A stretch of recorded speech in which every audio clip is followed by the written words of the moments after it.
Welcome to the Environmental Justice Lab. I'm your host, Dr. Leslie Joseph. Thank you so much for joining me.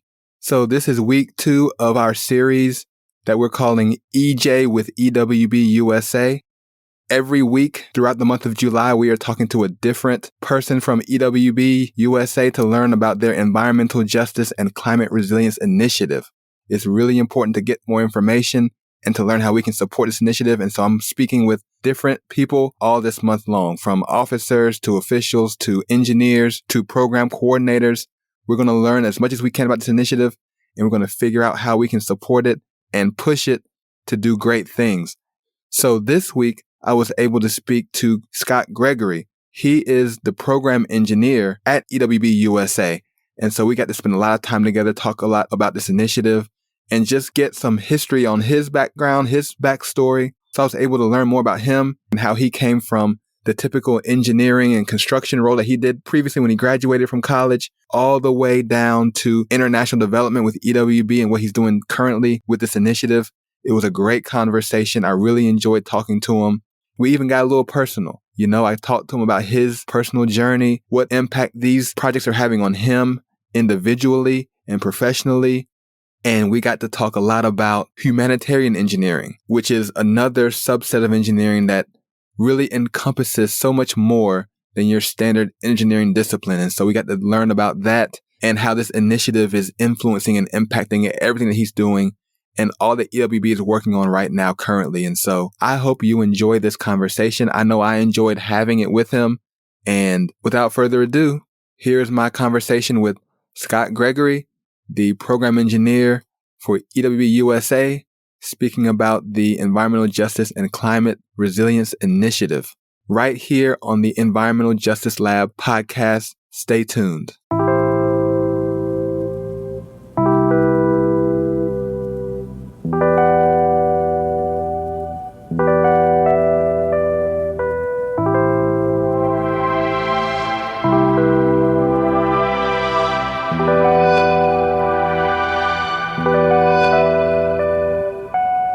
Welcome to the Environmental Justice Lab. I am your host, Dr. Leslie Joseph. Thank you so much for joining me. And today we have a very special guest with us from EWB-USA, Scott Gregory. He is the program engineer at EWB-USA based out of Colorado. Scott, thank you so much for being with us. Hi, Dr. Joseph. Thank you for the invitation to be here today. Very excited.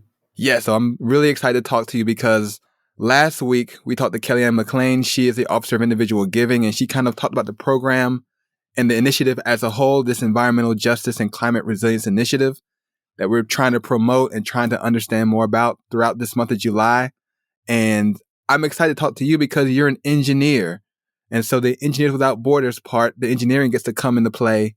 I really want to dig in deep into the projects, talk about what is actually happening on the ground, what's going on, get really deep into it. But first, before we do all of that, can you tell us about yourself? Tell us where you're from, your background, education, if you've done any previous advocacy work or engineering work, where that was, what that was like, and then how you ultimately came to EWB-USA.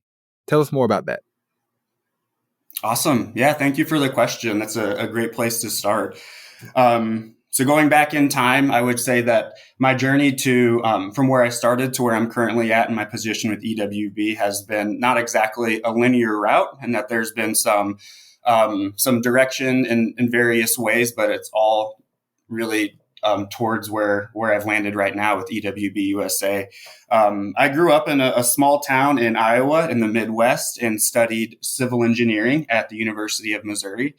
After I graduated with my bachelor's degree, I then worked in the construction industry for a number of years as an on-site field engineer for some very large general contractors here in the States. And I was involved with some very high dollar, very high profile commercial projects like sports stadiums, hospitals, schools, and really just gave me a great exposure to the construction and engineering industry. But after 3 or 4 years in that role, I was really looking internally and decided that I was in my career, both personally and professionally, was looking for something more in terms of maybe a different route that I could express my interests and skills as an engineer and a problem solver, which brought me back to school again. And I then pursued a master's degree in civil engineering at the University of Colorado, where they have an amazing program called the Mortensen Center in Global Engineering, which is essentially a program that is dedicated to applying the various engineering skills into developing nation context, you could say. So that was my first exposure into kind of the sector that I'm involved in now. During my time at the University of Colorado, we had exposure to many different aspects of humanitarian engineering, which I think is a topic we'll talk about later, as well as really what it takes to apply those skills to our very diverse and culturally different world out there. As part of my master's program, we were required to do a field practicum, essentially, where we were partnered with an international nonprofit organization. We were sent to the field in an international location. Myself, I was in Sumatra, Indonesia, where really we just worked hand in hand with the international partners and just trying to understand what this sector is about in terms of international development, and then be able to gather those experiences and use them moving forward.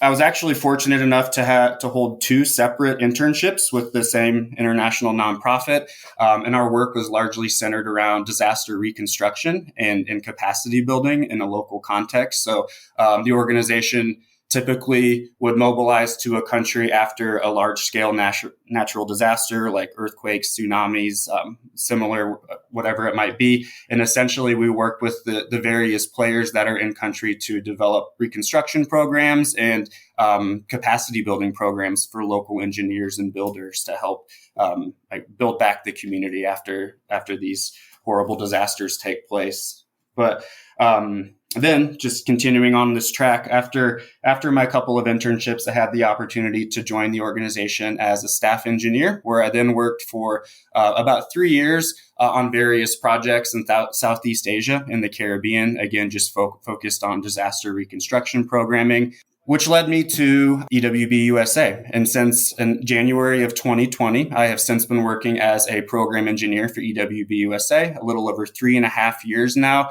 And during that time, we've spent a lot of time supporting our community projects, which we'll talk about, as well as other individual initiatives across the organization. So it's kind of a culmination of my career has really led to this point. And now I'm in a position where I get to use what I've learned and the skills that I've gathered over those years to help apply them to a new context. So that was a very quick overview, Leslie, but hopefully gives you a better idea of my background. Yeah, no, that's perfect. Thank you so much for sharing that. And I'm curious too, as an engineer, I think you said you're a program engineer at EWB-USA.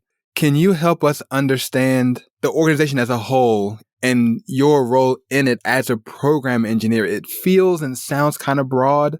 And so I wonder if you can help clarify for us what you actually do and what your input and your engagement is as a program engineer at EWB-USA. I know for me, back in the consulting world, you had project engineers. So you would be on a project specifically working on a project, or you're a manager of a project. And if you're a program engineer, there's some special program that your firm is trying to promote and you kind of help oversee and manage that. But I imagine EWB-USA is such a bigger, larger, more expansive organization that being a program engineer there might look different. So could you help us understand that more? Yeah, definitely. Thanks for the question. At its highest level, EWB-USA is a part of the global Engineers Without Borders movement, and that there are a number of countries that have EWB organizations locally, and ours is specific to the USA. Specific to EWB-USA programming, we operate with, I would say, two main models of project delivery, but we have a couple others that are scattered in. And these programs are specifically called our International Community Program, which is our largest program. We have about 300 projects currently for our ICP portfolio, you could say. And then second off is our Community Engineering Core program, which is really focused on infrastructure projects here in the United States. We also have a couple other methods of project delivery, specifically with our country office partners and through our Engineering Service Corps program, but I won't get into too many details there, as the international program and CE Core represent the bulk of our work as an organization. So diving in a little bit deeper, my role specifically as a program engineer is to help support our international community program and the projects and teams that comprise of that group. So a unique aspect of EWB-USA is that we are a volunteer-driven organization, and that we have thousands of volunteers that actively support project work through their spare time and using their expertise and energy on these subjects. And really, our role as EWB-USA headquarters staff is to help support our volunteer teams and help deliver quality projects that meet the community's needs. So as a program engineer, one of my main responsibilities is just related to quality control of our projects, making sure that what we build and what we implement internationally is up to the standards of both our community partners as well as the general engineering requirements and expectations that you might associate with infrastructure projects. But yeah, that's a lot of what we do is just related to project support and helping our project teams move forward, making sure that we're making progress that's in the right direction for our community partners. But overall, both programs and domestic and international, there's many similarities between them, but the main difference would be that with the international work, we actually are involved in construction of infrastructure. So we'll start sort of a design build methodology, whereas our domestic program here in the U.S., it's more of like a consultant engineering program where we don't necessarily provide construction services, but more of that technical expertise. But that's just a quick overview. I maybe went into a little bit more detail on some of those aspects, but hopefully that gives you a better insight. Yeah, no, that was great. That was a perfect answer. And since we're talking about the projects, we're here to talk about the Environmental Justice and Climate Resilience Initiative. And because you're a program engineer overseeing the projects, I really want to dig into what those projects are. And specifically, what types of projects maybe fit into this initiative. I don't know if this initiative has its own set of projects or if there's a certain way that you evaluate potential projects with this initiative in mind. Just help us understand that from your perspective in your role. I guess starting off, how is this initiative influencing the way that you would do your job and how you would quality control and monitor these projects in your program? And does this initiative change or shift the way that projects are either prioritized or how they're completed or how they're analyzed? Just give us some help to understand how this initiative fits into EWB-USA as it relates to the project specifically. Yeah, thanks for the question, Leslie. So overall, EWB-USA, our project work is all centered on underserved and marginalized communities and making sure that they have infrastructure access to improve their basic standard of life. So when it comes to environmental justice and climate justice, these are definitely ingrained into our overall operations, and that it's something that we encounter every day. And it's something that our community partners face challenges on this note every day. And so really our project work as a whole, I think, contributes towards this movement, and that it is our work is really centered on improving the standard of living for marginalized communities. So across our 380 active projects that EWB-USA currently supports, we can really divide that up into 6 main project types. And I'll give you a quick overview of those project types and how they represent in that overall portfolio. And then we can also talk about a few examples down the road as well. But the main project type that we're involved with is related to water and drinking water, you could say. That's about 60% of our project portfolio work, followed by sanitation projects and structural projects. And sanitation, you could think of as latrines and hand washing stations. That's about 12% of our project portfolio. And then when you think of structures projects, that could be something like a school building, a community building, or bridges. That could be both pedestrian and vehicular, depending on the context. Structural projects are also about 12% of our representative portfolio. In addition to those three types, we also support energy projects, which might be, for example, say, providing energy access to a very rural, remote community through a powerful solar system to just to help support the community needs. We also support civil works projects, which might be related to drainage, stormwater management, roads and access ways. That's about 5% of our project work.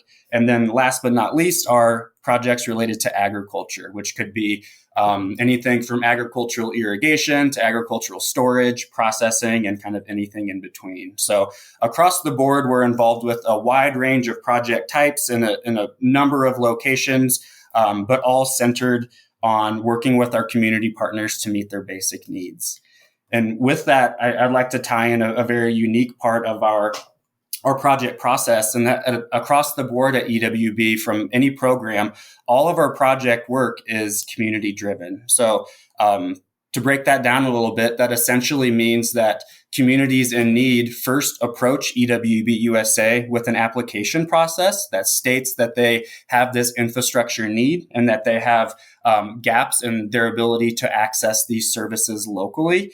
And then we receive that application at EWB and review this community application alongside some standard indicators and criteria that we track that kind of will indicate the long-term potential for success.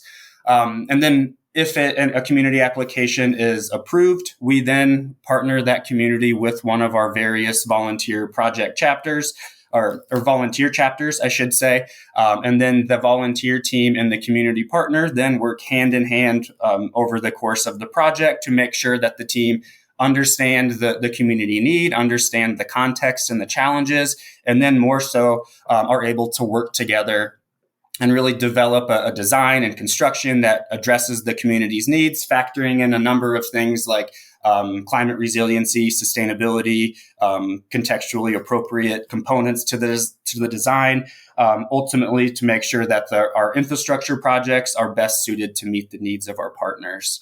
The overall project duration for our international projects is typically, I would say, between 2 to 5 years, just depending on the scale of the project that we're building and the complexities that come alongside it. But overall, it is a multi-year partnership that we form with our community partners. And over that time, we're also able to really not only build infrastructure, but develop relationships and capacity building with our partners. So whenever our projects are complete and the Engineers Without Borders team is no longer involved, our community partners have the skill set and the capacity to be able to own and operate and maintain that infrastructure for years to come. So there's a lot that goes into it, but really keeping the community at the forefront of our project work is key to what we do, and it really is one of the biggest factors to the long-term success of our work. That is interesting. So when your teams go to these communities and work on these projects, they're leaving new infrastructure and new elements of the community when they leave. And so I guess another question I had just thinking about that is, what is if you can share, the kind of budget or the scale financially of these projects, and how is that cost borne? Is it borne out by the volunteer chapter of EWB-USA? Is it shared with the community? I imagine communities don't have that much funding or resources to pay for things to get built in their community. That's why they're reaching out to you or reaching out to EWB-USA. And so how is that process of actually building the infrastructure taken on by EWB-USA? That's a great question, Leslie. So overall, our projects, I'll take a very high approach here. Our typical project, I would say, is much smaller in scale than traditional infrastructure projects here in the U.S. in that our average cost for example, a water project might be $50,000 to $75,000. Large projects might get towards the $100,000 mark or above, but it really just depends on the infrastructure that we're implementing and the detailed design that comes with it. So, for example, if we're say using a water project as an example and trying to install a new water system in a community, the major cost factors there would be the source of the water. So that could be maybe a drilled well, which has some higher expenses with it, or it could be tapping into an existing mountain spring that's located a few kilometers from the community, which maybe has a smaller cost with it, but there's going to be some additional work that's related to getting the water those 2 kilometers to the community. So there are a number of differentiating factors when it comes to the overall budget for our projects, but they're again in that tens of thousands of dollar range usually. And when it comes to actually funding the project work, a lot of that cost is supported by our volunteer project teams, and that they are responsible for the fundraising for 95% of the infrastructure costs. And that remaining 5% is shared as a contribution from our community partners. So when we first partner or get partnered with a new community, we try to make sure that from the very beginning that it is a partnership and it's not our teams coming in and saying what needs to be done and doing everything according to what we think is correct. It's really being able to work with the community together to form a partnership and also to contribute and encourage buy-in from our community partners, which is what that 5% financial contribution helps contribute towards. And that if we have some sort of financial contribution from community members, it gives them a bit of skin in the game, you could say, and that they are definitely more invested into making sure that the operation is the long-term maintenance and operation are working, and that their investment is not lost and just destroyed over time as well. So it's that mutual buy-in and that partnership that is very successful over time. Perfect. Thanks for sharing that. I was wondering how those things get built, and so that helps me understand a little bit better. When it comes to the initiative specifically, the Environmental Justice and Climate Resilience Initiative, how does that impact the projects? Does that impact the way you would select projects, or are you requiring potential partners to kind of describe how it fits into that initiative to get chosen? Or is there any other kind of mechanism that this initiative kind of puts forth that influences the way your projects are prioritized even? How would you describe that from your perspective? Awesome. Thank you, Leslie. That's a great question. So as far as our climate resiliency initiative and environmental justice initiative, I think a really large part of the current program is really just raising awareness across our volunteer base and making sure that our network of thousands of engineers here in the U.S. are literate on the fields of environmental justice and climate justice, and really that we have this lens in mind when our project teams mobilize to the field and work with our communities to meet their needs. So it's not necessarily an explicit piece of our work, but it's more built into the natural programming that our project teams work towards. But in terms of the climate initiative and climate injustices, I would say we are seeing more and more community applications come through where climate is a factor into the challenges of the community, and that the changing climate over a period of 5 to 10 years has put some new restrictions on the community, or has had implications on their availability of water, for example, or their availability to produce the amount of crops they need to have the cash to survive. So it's really a component that's ingrained into our everyday operations. And it's something that as an organization, we're putting a more focused eye on moving forward. So definitely gaining momentum on this subject as well.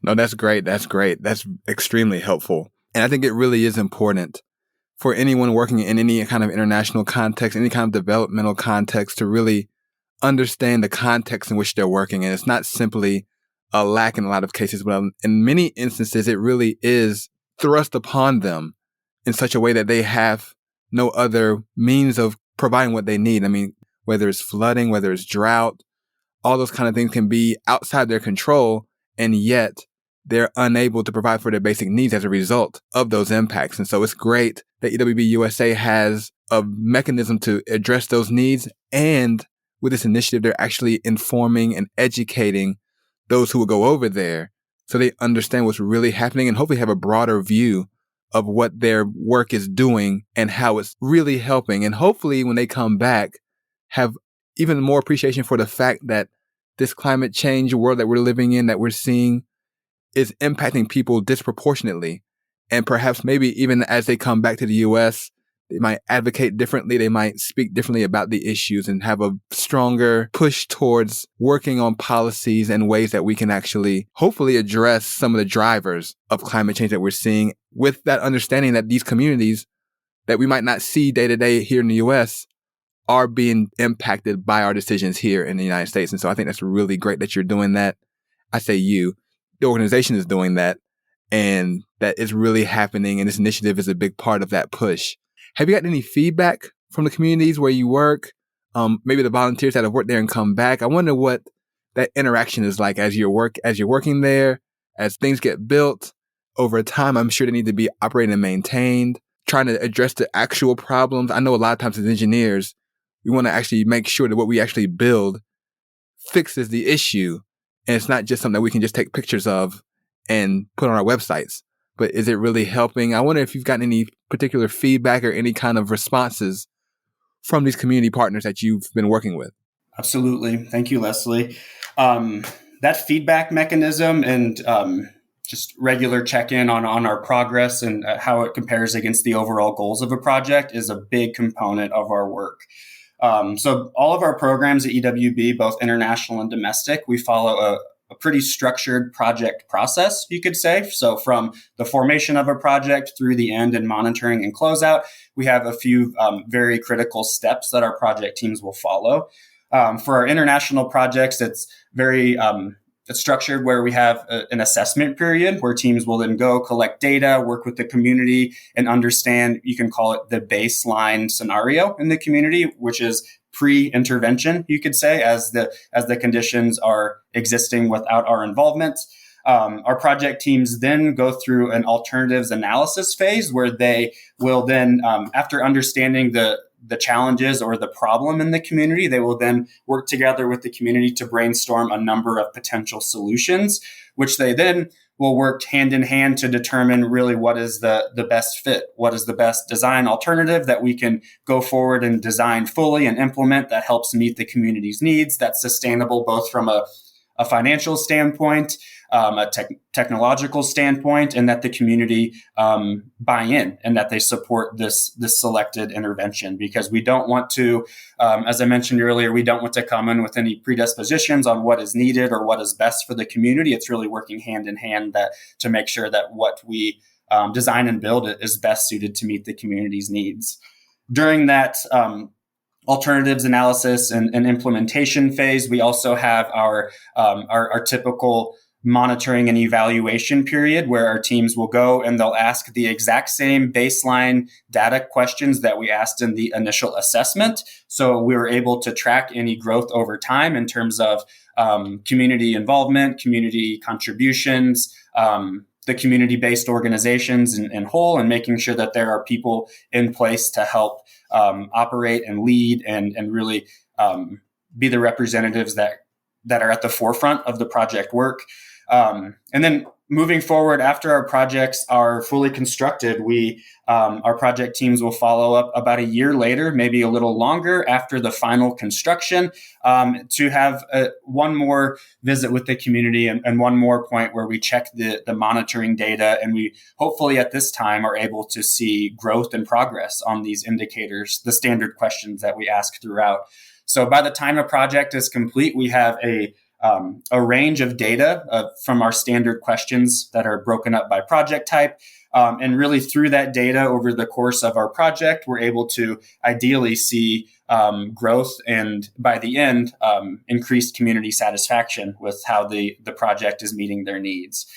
In addition to our typical monitoring and evaluation program that we have that's very robust, we also have long-term monitoring opportunities. So if our project teams are able to visit a community partner, say 2, 5, 10 years down the line, we also have a data collection process in place to help really give us a snapshot view of how our infrastructure are operating, if it's working as designed, as well as if the community are satisfied and if they're able to maintain and operate things as was originally designed. So we have multiple opportunities to check in with our teams, to work with them and really understand how things are working in the field, as if the infrastructure is meeting the intended purpose, or if there are any modifications or revisions that might be needed. We can work with them to really address what challenges might be there. But essentially, we're there to support our partners not only during that project duration, but also after as well. And with this monitoring data and just general reporting, we're able to have a very, I would say, a solid overview of how our projects are operating in the field and all of the various international locations and here in the U.S. So we're able to put together some detailed reporting as far as this is what we are hearing in the field. These are the success stories that our community partners have shared, and also highlighting challenges that might come up as well. Because as you might know, when as an engineer, we design for a problem, but sometimes that problem might change over time, or the contextual differences might not be as originally designed. So we are there to learn from our lessons and learn from our mistakes as well. And there's always the opportunity to take those lessons learned and to document and also to grow moving forward. So we, if there's an opportunity or if there's a challenge from a previous project, as in like we should have, this isn't as sustainable as we thought, or this component isn't as reliable as we thought, then we are able to work with our community partners, work with our project teams, and to try to shift that approach moving forward. So it's a continual process of learning and growth, I would say, of which the community partner is a huge component of. Perfect. And that's interesting. You talk about it being a partnership. And so I wonder, I know when I was a consultant, we would have clients and we would view them as partners as well. And what would usually happen is we would do a project for them. And if we did a good job, if they had another problem, they would come to us and ask us to help with that as well. And we kind of build this relationship and we continue to kind of serve whatever issues came up in that client's infrastructure, in that client's organization, and try to help them just do what they're doing better. Is it similar with these partners? So if you have a partner and they have a water concern or a specific water need, you go there, you assist with it, you monitor it, it looks like it's going well, and they say, oh, wait, we could also use some sanitation solutions for this situation over here. Or we've been trying to get this school built because we have our kids here who need a place to learn, but they've been, under this tent. Like, does EWB-USA and its partners continue with those community partners and work towards additional needs, or do they have to reapply and kind of resubmit new situations that they want to have addressed, and then you would review them again and then go back out? That's a great question, Leslie. And for our work at EWB-USA, it can be both ways, I would say, and that a lot of our project teams, when they form a partnership with their community, it's for the long term, and that they set off when they start the partnership to address the priority community need, which is something that the community will describe in detail on the application. So when we first form our partnership, that is the main goal, is to address the priority need. But over time, as the years advance and as the project advances, it's very common for our project teams and community partners to extend their relationship into working on second, third, fourth projects in that community or nearby to address the secondary and third needs that might come up. So it's very common for our project teams to, for example, partner with the community, build a water supply system, monitor it, and then potentially move to, say, a sanitation program in the community. Well, they will pair the clean water with some new latrines around the community or at a school, for example. And then maybe following that, we just kind of work through the to-do list from the community.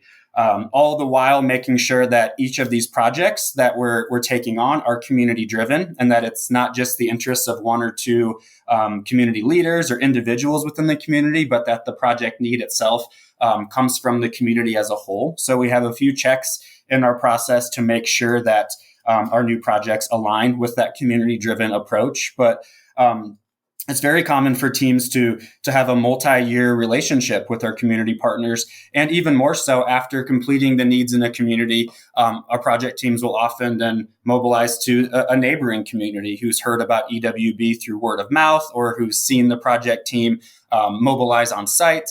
It could be a number of factors, but after we have the approval of the initial community application, they don't have to go through the same approval process again. They're basically within our system. They are a trusted partner at that time. And then we basically just work together with the community to meet their needs. And I'd also like to clarify one component of our project partnerships, and that our partnerships are a multi-stakeholder, and that it's not just the community and an EWB-USA chapter. We also partner with local non-governmental organizations, nonprofits. We'll also partner with local municipalities. So at a minimum, our projects typically have 3 stakeholders, but it could be many times it can be 4 and 5, whatever it might be, local stakeholders that are all invested in the project and have a combined interest, you could say. So it's really the power in our projects comes from that partnership and being able to foster those relationships and all be on the same page moving forward. That's good to know, because a lot of times as engineers, you show up somewhere and you're here to fix a certain problem, but then you see more or community members come to you with more. It's good to know there's a process where they can kind of allow those additional issues to kind of be at least addressed or at least evaluated without the bureaucracy going through the paperwork again and again and again and again. Nobody really wants to do that. I had another question for you now that we're talking about it. One thing with climate resilience in particular is this idea that you're almost not fortifying, but you're really securing communities and villages and towns to withstand certain known impacts that they may experience more frequently because the climate's changing. Things like flooding, hurricanes, heat waves, even things of that nature. But from a community's perspective, if a disaster comes, an extreme weather event comes and hits them, a huge hurricane, a huge tornado, a huge earthquake, is there an expedited way to engage EWB-USA? I don't know if it's disaster relief or if it's infrastructure repair. Is there a mechanism for that, or is that not something that EWB-USA really engages in on that level? That's a great question. And it's I would say, sort of a gray answer in that as an organization, we aren't directly at this point in time directly involved with disaster reconstruction efforts. It's kind of outside of our traditional approach, but we are definitely there to support our community partners should a natural disaster or a major climate event occur that impacts our infrastructure. That's something that as engineers or as the project teams are developing their infrastructure designs, we're definitely trying to think about what those potential events might be. And we try to plan and mitigate early on and using our knowledge from a technical standpoint to make sure that the infrastructure that we build in the community is able to withstand those changes and to able to withstand some of those extreme events. You can't necessarily make, every infrastructure project bomb-proof, you could say, but there are certain components and certain things that we can implement that helps improve the resiliency of our product. So that's something that we definitely keep in mind from the very beginning, as well as working with the community partners to make sure that they have the knowledge and capacity to perform regular maintenance and repairs as needed. So if there are, say, like pipes burst or a landslide washes out your spring source, things like that, we are there to work with the community partners to make sure that they understand what's needed to make that fix. And a lot of the times our community partners will take the initiative in their own hands and will go out and will make the improvements, make the revisions on their own and really just to get the project or to get the infrastructure back online with the interval support from our project team. So we definitely see that happen in our projects. And it's something that moving forward, this improving resiliency towards these major events is something that is a focus of our team. We actually, last year in 2022, we had a large climate initiative study where our team visited a number of countries and about 50 different communities just to understand how climate is impacting their individual community and their livelihoods. So sort of a research project just to understand a bit more about the real world impacts on our partners. And with the information that we've learned, we really are now taking that and developing a new strategy for how we can incorporate climate considerations into our design and into our construction. So whenever these events do occur, which they are increasing in frequency, as science will say, our projects are able to withstand these changes. So one example of that is we're working on a climate mitigation matrix, which is basically taking our various project types, water, sanitation, structures, and then thinking through a number of traditional impacts of climate, which, as you mentioned, it could be more intense rain, more heat, more precipitation, more gusty winds, and basically thinking through how each of those different scenarios might impact projects of a different type. So, and just by putting that initial thought in our project team's heads during the design phase, we're hoping that it can help both make the projects a bit more resilient and also teach our engineers and our volunteers to keep those considerations in mind, and that the climate initiatives and climate change is something that we as civil engineers need to accept as a reality. And it's something that we need to incorporate into our daily work. So it's definitely a major component of our programs. Nice. That's exciting to hear. That's very exciting to hear. We are fortunate because this podcast is heard in various countries around the world. And so having you here to talk about the process of actually getting a project and having a partner is really helpful. For those people who are listening in other countries who may be either living in or living near places where they feel like your services could be of assistance to them, how could they actually begin to engage the process of getting an EWB-USA partner with them to help them with a project? I imagine it can't just be anyone just sending you a letter. Is there a very formalized approach? Is there a community consensus type of way that it could be done so you know it's from a community and not just from an individual? Like, are there ways that EWB has set that up, and is it available to anybody, or do you have to request it and get approved to begin the application? How does that work? That's a great question, Leslie. And it all starts with the community application, which can be found at the EWBUSA.org website. So we have tabs that basically will say request engineering support or engineering services. And from there, it will link you directly to the community applications for our project work. So that is the main avenue to get connected with EWB-USA. And the details as far as the composition of the community, the need of the community, the needs of a project are all found within that application. So the application itself is it's very comprehensive, I should say, in that we have a number of fields and questions presented to really help ensure that our projects are, as you mentioned, driven by the entire community, not just a leader or someone with vested interest. So we'll talk about how the needs were identified. So you'll have to first off say, like, we are in need of drinking water for our community. Then we'll go into detail and saying, okay, how did this need arise? Was it from community meetings? Was it from one person saying that my well ran dry? The application itself has a number of fields that are built in to help ensure that our projects are community driven, that they will be sustainable, and that the community have the capacity to be able to form a productive partnership with our EWB chapter, and also to maintain and operate and really own the project moving forward. So we have over 20 years of experience reviewing community applications, and there are certainly some indicators that we'll look for on an application as far as this community will be a great fit, or maybe this is a red flag that we should try to dig into a little bit further and get some clarification before approval.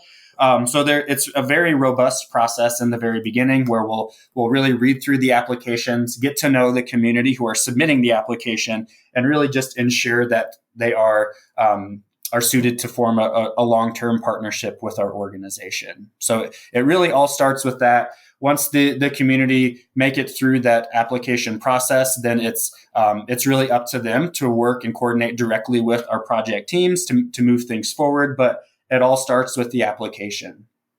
So, and from there, the rest is history. Okay, perfect. So, and that's available to anybody who has an internet connection. You just go online, download it, and you can start filling that out. Is it available in different languages? It is. Online, we have English and Spanish available, and I believe we have some translated to some languages in Africa as well upon request. But at a minimum, we have Spanish and English translation ready to go. Perfect. So I'll make sure there's a link in the description of this episode so people can go straight to it if they need that resource and begin an application if you think it's necessary for your community. So thanks for sharing that. And we are running out of time, but before we end, I want to just end on a personal note.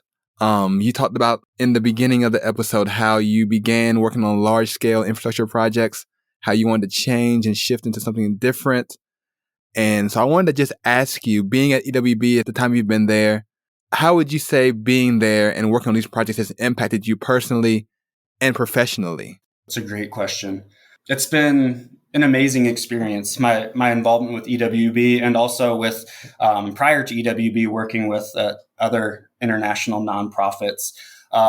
This work that we do, international development, community development, is challenging. It's complicated, but it's also extremely rewarding. And the fact that all of our efforts from a technical and non-technical standpoint are really tailored towards bringing greater good to a community and to helping make someone's life better in the long term. So it's really it's very inspiring and it's empowering to be able to work with community partners, to work with such driven and inspired volunteers.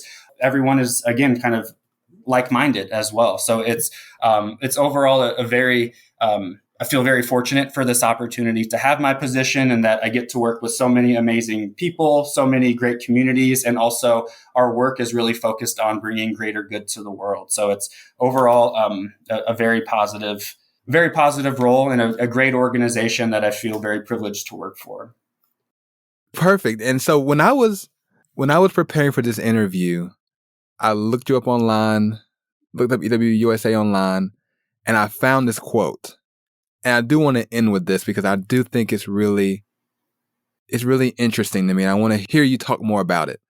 So this must have been a Father's Day quote on the EWB Instagram page. It says, "As a father, humanitarian engineering is about putting in the work now to build a stronger, more resilient world for my children and future generations to live in." That was a quote from you. I think it was 2021. About humanitarian engineering and what that means for you as a father. And so to just finish out this episode, can you describe to us what humanitarian engineering is and how that looks for you where you are right now doing the work that you do? Awesome. Yeah, I'll try my best. So humanitarian engineering, I believe, is sort of a relatively newer term in that it's really picking up momentum in the last 10, 15 years or so. But as a whole, I would say humanitarian engineering is sort of a meta discipline of engineering that involves a number of specialties from a technical and non-technical perspective. But everything that we do in humanitarian engineering is related towards, let's say, human or community-centered design or intervention, and that we're focused on engineering problems or these problems in the context of helping people and helping communities. So it's sort of a different lens in looking through our project work. And it's definitely a more people-centered approach, I would say.